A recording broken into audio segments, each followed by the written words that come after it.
a concept in alternating current electricity principles that a lot of people find a little bit difficult to understand, and which I have found rather difficult to explain clearly without getting into calculus and getting into a huge mess.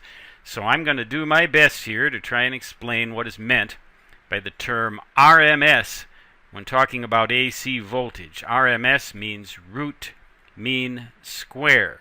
Where in the world does that expression come from, you might wonder? Well, let's take a look at a very basic alternating current wave called a sine wave. And the reason it's called a sine wave is because it is a variant of the mathematical sine function.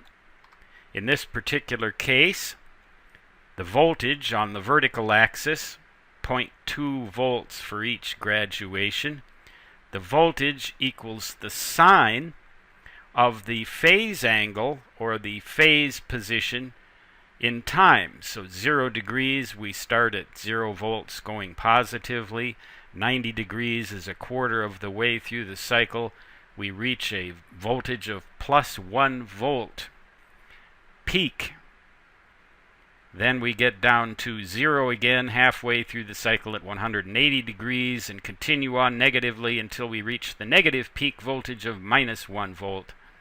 At 270 degrees, 3/4 of the way through the cycle, 360 degrees, all the way back to the beginning of the next cycle. The reason that we have these degree designators is because these represent fractions of a full circle, and in fact sine waves are manifestations of circular motion. That's why sometimes the sine function is called a circular function.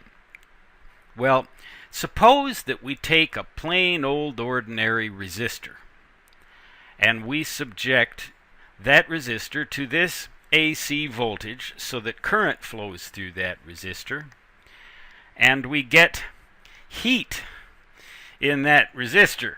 So what we have here in effect is a resistor.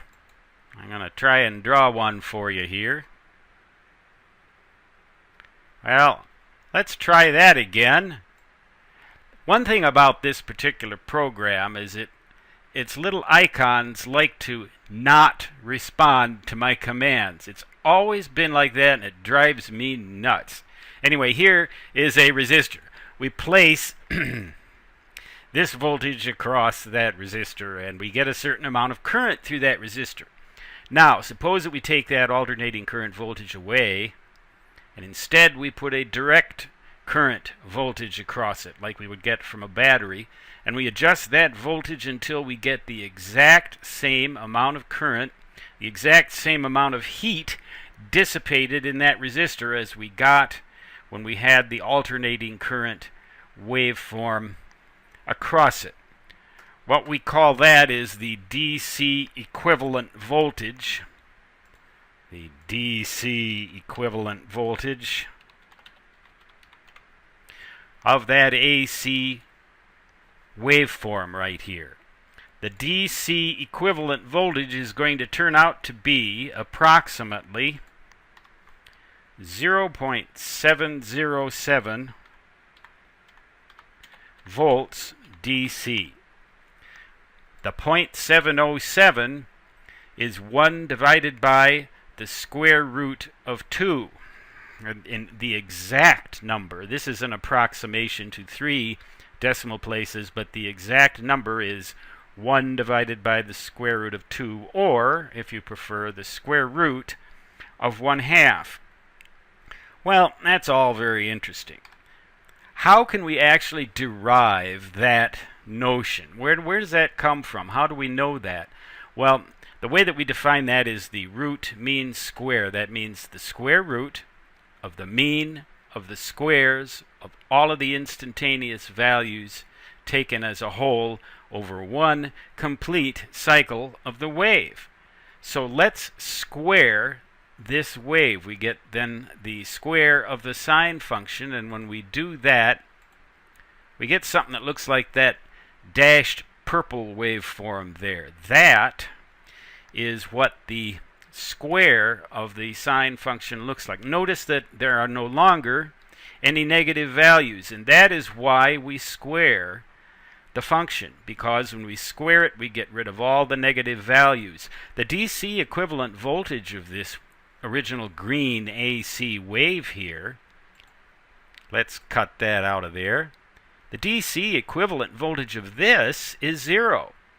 But obviously, if we place this waveform, this AC, across a resistor, we're not going to get the same thing as we would get if we didn't place anything across it at all. We're going to get current through that resistor, and we're going to get heat in that resistor. And that amount of heat is going to produce the same, it's going to be the same as the amount of heat that the DC equivalent voltage would produce, 0.707 volts. So we've squared each and every value in this green wave now, and we've got this.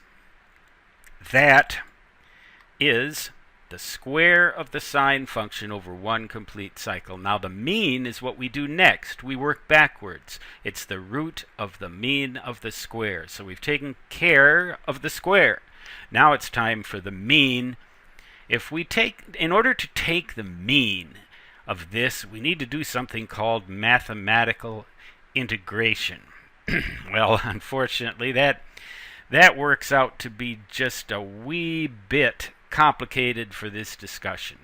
It's a calculus problem, and I'm not going to go there now. But here's another way to look at that. Consider the area under this curve, the area under this dashed purple curve that lies above this horizontal axis. So the combined area of these two things. Now, imagine the width of this interval in time is 360 degrees. What's going to happen if we rearrange this area into a rectangle with the same width?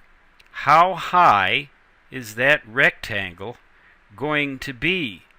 And the result that we find is that it's exactly half as high as the peaks of this squared wave. So we get a rectangle. If we integrate this function and then rearrange the area, we get this red rectangle, the same width, one complete cycle, and half of the height. So this voltage value right here is exactly 1/2 of a volt.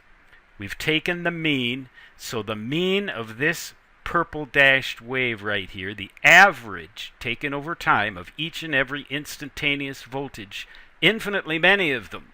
That's where calculus is kind of cool. We're dealing with infinitely many things in finite number of steps. We get this value, and the mean is exactly 1/2, and it's kind of intuitive. You can kind of see that right here. This waveform looks symmetrical, and it appears like if we get something like a sine wave if we draw an axis right through 1/2 of a volt. So we've taken the mean. Well, now we have to take the square root of that. And the reason we have to take the square root of that is because we squared the function to begin with. Now we undo that. The purpose in squaring that function was really just an excuse to get rid of the negative values so we could take a square root and get something that turned out to be a real number, and we didn't get into imaginary number arithmetic and all that kind of esoteric stuff. So when we take the square root of 1/2, what do we get? You guessed it, 0.707. That is to 3 decimal places, but it's actually 1 over the square root of 2, or if you prefer, the square root of 1/2. 0.707 volts, root mean square. So that is where we get the formula that tells us that for a perfect sine wave without any DC component, like what we originally had, that green wave that we originally had,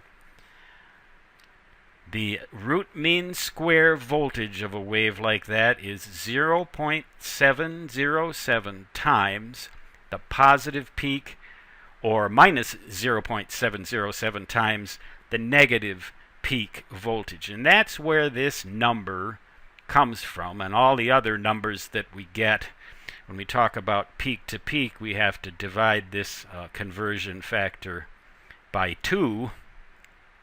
And of course, if we want to convert from root mean square to peak, or peak to peak, we have to take the reciprocal of this, or the reciprocal of half of this. But this is where this mysterious concept comes from, and it's just a mathematical way of finding the DC equivalent voltage of an AC wave. Now, the beauty of the root mean square tactic is that it works for any wave, not just for a sine wave. If we can figure out what the mathematical function of a particular AC wave is, and then we can apply the calculus to that. We first square it, then we use calculus to find the mean, and that can get pretty messy in some waveforms. It's simple in some, really messy in others.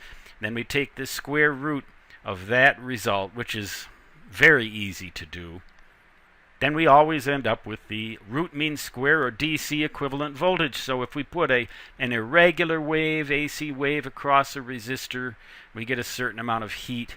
We want to find out how much DC voltage we'd have to put across it to get that same amount of heat. Well, we can do an experiment, or we can calculate the root mean square. So that's where that comes from, and I hope that maybe clears up a little bit of your confusion.